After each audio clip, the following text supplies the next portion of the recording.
Kung naghahanap ka ng winning products na ibebenta online kahit dropshipping, e-commerce o kung nagbibuild ka ng sarili mong brand, alam mo na ang product research ay napakalaga. At ngayon, i-compare natin ang dalawa sa pinaka-popular na tools sa game, Koala Inspector and Minea. Parehong tools na to na tumutulong para makita ang mga trending products, mag-spy sa mga successful stores, at gumawa ng smarter decisions para hindi ka lang nag-guess kung ano ang ibebenta mo. But they definitely work differently at depende kung ano ang hinahanap mo, baka mas bagay ang isa sa workflow mo kaysa sa kabila. Kaya sa video na to ipapaliwanag ko kung ano ang bawat tool, ano ang standout features nila, pag-uusapan natin ang mga pros at cons at tutulungan kita kung alin ang mas sulit gamitin para sa business mo. So tara, simulan na natin. Unang-una, ano ba ang Koala Inspector? If you ever looked at your competitor's Shopify store, kung paano sila nakakuha ng sales o ng mga produkto ang tumatakbo sa kanila, ang Koala Inspector ang nagbibigay sa iyo ng inside look. Isa tong browser extension na nagbibigay ng daan para spy sa ibang Shopify stores. Sa isang click mo lang makikita mo kung anong apps ang ginagamit nila, mga product, bestsellers, gaano kadalas silang magdagdag ng bagong items, at pati na rin kung saan galing ang traffic nila. Sobrang straightforward dito at perfect kung focus ka sa competitor research at gusto mong malaman kung ano ang effective in real time. On the other side, we have Minea na may ibang approach. Ang Minea ay mas focus sa ad spy tools. Design nito para ipakita sa inyo kung anong mga product ang trending based sa advertising performance, lalo na sa mga platforms tulad ng Facebook, TikTok, Pinterest, and Snapchat. So kaysa dumiretso kayo sa mga stores, makikita mo na agad yung mga ads na nilalabas ng mga brand at kung kumakagat ba. You can filter by engagement, niche, region, and ad type, you name it. Para to sa mga gustong makahanap ng viral products at matutunan kung paano tumakbo yung mga ads na talagang gumagana. If Koala is like picking into a store's back end, si Minea naman, parang andun ka mismo sa headquarters ng ads nila. Makikita mo lahat ng diskarte. Tara, check natin yung mga main features ng Koala Inspector. Isa sa pinaka-stig dito ay kung gaano siya kabilis at tinis gamitin. Kapag nag-install ka ng Chrome extension, pwede ka pumunta sa kahit anong Shopify store at boom, may access ka agad na parang treasure chest info. Isa sa mga pinaka-solid na feature ay yung product reveal tool. Napakita niya lahat ng product na binibenta ng isang store kahit nakatago pa yan sa iba't ibang collections. Makikita mo yung titles, pictures, presyo, at kung kailan in-upload yung bawat item. Tinutulungan ka nito malaman kung ano yung mga bagong product, ano yung baka trending na, o anong mga product yung tumatagal kasi binibenta talaga ng maayos. Isa pang malupit na feature ay yung best-selling products tab. Dito makikita mo kung anong mga product ang tinuturing na bestseller sa Shopify backend. Shopify automatically tags certain products based on performance at pinapakita yon ni Koala Inspector. Kaya kung nagbabrowse ka sa site ng kalaban, hindi ka nag-iisip kung ano ang gumagana. Makikita mo talaga kung ano yung nagko-convert. Tapos may mga store performance history pa. Pinapakita nito kung paano nag-e-evolve yung store over time, how many products have been added, if the store is growing, at kung ano yung mga changes na nangyari. It's great for tracking trends and seeing if a competitor is actively scaling or slowing down. Pwede mo rin makita yung traffic source estimates. Pinapakita nito kung saan galing yung mga bisita nila tulad ng direct traffic, search, or social. Hindi siya 100% exact, pero makukuha mo yung idea kung saan nakatutok yung marketing efforts nila. Huwag mong pababayaan yung apps and theme section. Dito makikita mo kung anong third-party apps ang naka-install sa store nila, kung para ba sa reviews, upsells, countdown timers, o email pop-ups. Pwede mong i-reverse engineer yung tech stack nila at mag-decide kung anong tools ang pwede mong i-try sa store mo. Para sa mga gustong mag-monitor ng store long-term, merong store tracking feature. Pwede mong i-follow yung mga specific na shops at makakuha ng alerts kapag may mga updates sila tulad ng pagdagdag ng bagong product o pagbabago ng setup nila. Kaya kung may kalaban kang laging nagtetest ng mga bagay, malalaman mo na agad bago pa mangyari sa iba. Now let's dig deeper into Minea kasi ibang klase to, pero in a good way. Sa core ng Minea, may ad spy engine na super astig. Dito pwede ka mag-search ng milyong-milyong ads na tumatakbo sa mga platforms tulad ng Facebook, TikTok, Pinterest, Snapchat, at iba pa. Pero nagpapa-level up dito ay yung sobrang advanced na mga filters na pwede mong gamitin. Pwede mong i-drill down based sa engagement tulad ng likes, comments, shares, location, product category, ad format, video versus image, call to action, at pati na rin kung kailan unang lumabas yung ad. Sabihin na lang natin gusto mo maghanap ng trending na baby products sa US na may over 10,000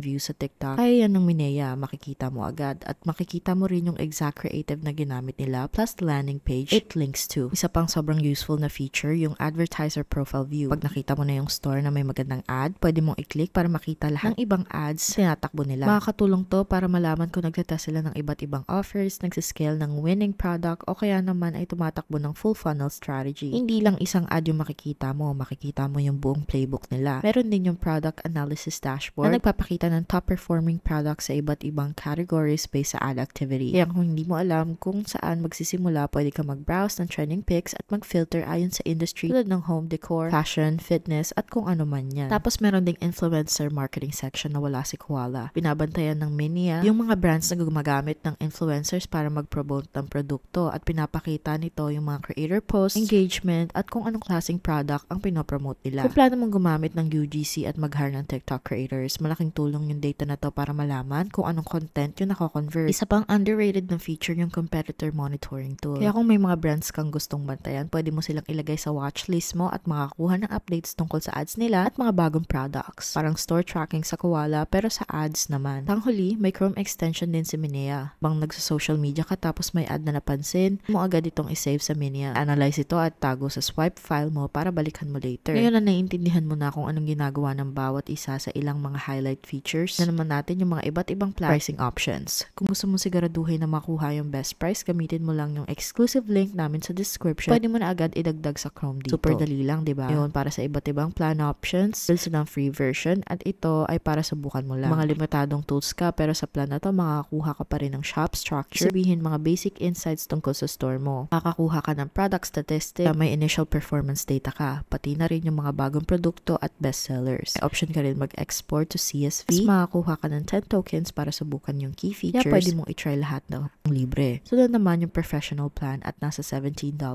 the buwan. Kasama dito ang lahat ng meron sa free plan pero makakuha ka pa ng 60 tokens para mapabilis ang workflow mo at pwede kang mag-track ng hanggang 3 different shops. Lastly, meron yung unlimited plan of $55 per month. Kasama dito ang lahat ng features sa professional plan pero may dagdag kang unlimited tokens. Kakayahang mag-track ng hanggang 50 shops, VIP level support. Ito para sa mga business na ready nang mag-scale at maging leader sa market nila. So ayun, may ilang options kang pwedeng pagpilian at pwede mong subukan lahat ng paid plans within a 3-day free trial para makita kung worth it ba sa'yo mag-upgrade. Hindi naman okay lang din. Pwede ka pa rin manatili sa free plan. Pero ulitin ko lang, make sure na gamitin mo yung link namin sa description para makuha mo yung best deal nila. Ngayon, silipin naman natin yung iba't ibang plans at pricing options ni Mania. Kung gusto mong masulit yung presyo, mas okay kung magbabayad ka annually. Ito ang breakdown ng plans nila. Ang starter plan ay $34 kada buwan. Sa plan na to, meron kang 10,000 credits sa Meta Ads na may advanced filters, unlimited tracking list, kasama rin yung Academy Chrome extension, isang live coaching session ka rin kada linggo, 24/7 access, and even more. Yung premium plan ay $69 a month. Kasama na dito lahat ng features ng starter plan, but you also get 100,000 credits, TikTok ads, Pinterest ads, and more. Yung business plan ay $299 a month paid annually. Dito makukuha mo lahat ng nasa starter at premium plans, plus 150,000 credits, Shopify at TikTok products, success rate, at syempre everything that's included in the starter and premium plans. Kung interested kang magsimula with a free trial, click mo lang yung get free trial and you're good to go. Sige, pag-usapan natin ng mga pros and cons. Magsimula tayo sa Koala Inspector. Ang mga pros ay sobrang dali lang gamitin at maganda para sa Shopify research. Kung gusto mong malaman kung anong binibenta ng mga competitors mo, gaano kadalas nila ina-update ang store nila, o kung anong mga apps ang ginagamit nila, it gives you that insight in just an instant. Perfect to para sa mga beginners o kahit sa mga experienced na store owners na gusto lang mag-monitor ng ginagawa ng iba. At dahil browser extension siya, mabilis at hindi mo na kailangan mag-login sa buong dashboard. Ang mga cons naman, para lang siya sa mga Shopify stores. Kaya kung gusto mong makita ang buong picture ng e-commerce landscape, pati ng ads o ibang platforms, baka medyo limited ang Koala. Mas nakafocus siya sa mga store analysis kaysa sa product discovery. Also, hindi niya sinasabi kung talagang may benta yung mga products. Pwedeng mag-guess based sa bestsellers pero wala siyang direct na data tungkol sa ad performance. Ngayon naman sa Minea, ang malaking pro dito ay kung gaano siya ka-powerful para makita mga viral products and ad creatives na talagang gumagana ngayon. Kung ikaw yung tipo na gusto mag-test ng ads o mag-launch ng trending products ng mabilis, para itong goldmine. Ang influencer marketing feature din is a really cool touch. Makikita mo ang mga brands na lumalaki gamit ang UGC o TikTok shoutouts na malaking tulong kung gusto mong sundan ng parehong strategy. Pero mga cons naman, may konting learning curve, maraming filters at tools, kaya pwede makaramdam ng pagka-overwhelm kung baguhan ka pa lang sa product research. Plus, hindi rin siya laging kasing useful kung hindi ka nagra-run ng ads. Kaya kung mas organic ang strategy mo, mas bagay sa'yo ang Koala. It also doesn't show much store-specific data, so if you like spying on competitors' website directly, you may want to pair it with something like Koala. Ayan, so ito na ang bottom line. Kung nakafocus ka sa pag-analyze ng Shopify stores, pag-track ng mga kakompetensya at gusto mong malaman kung ano anong apps o product strategies ang ginagamit nila. Koala Inspector ang best bet. Super fast, gives you what you need, and helps you reverse engineer top stores without paying a fortune. Kung interested ka naman sa paghahanap ng viral products, understanding ad trends, and tapping into what's hot across all platforms like Facebook and TikTok, then Minea is definitely the way to go. Powerful ito para sa ad strategy, influencer research, at mabilis na testing. Honestly, a lot of people end up using both together since Koala gives you the back-end insight and Minea helps you figure out which products ang nag-gain ng traction through ads. So, depende talaga to sa business model. So, if you're not sure yet, subukan mo na lang pareho ng libre at tignan kung alin yung pinakagamit sa'yo. And I'll be honest, sinubukan ko na ang maraming product research tools over the years at madali lang matrap sa idea na may isang perfect tool na gagawa ng lahat para sa'yo. Pero ang totoo, these tools are only powerful when you use them with intention. Huwag lang basta mag-scroll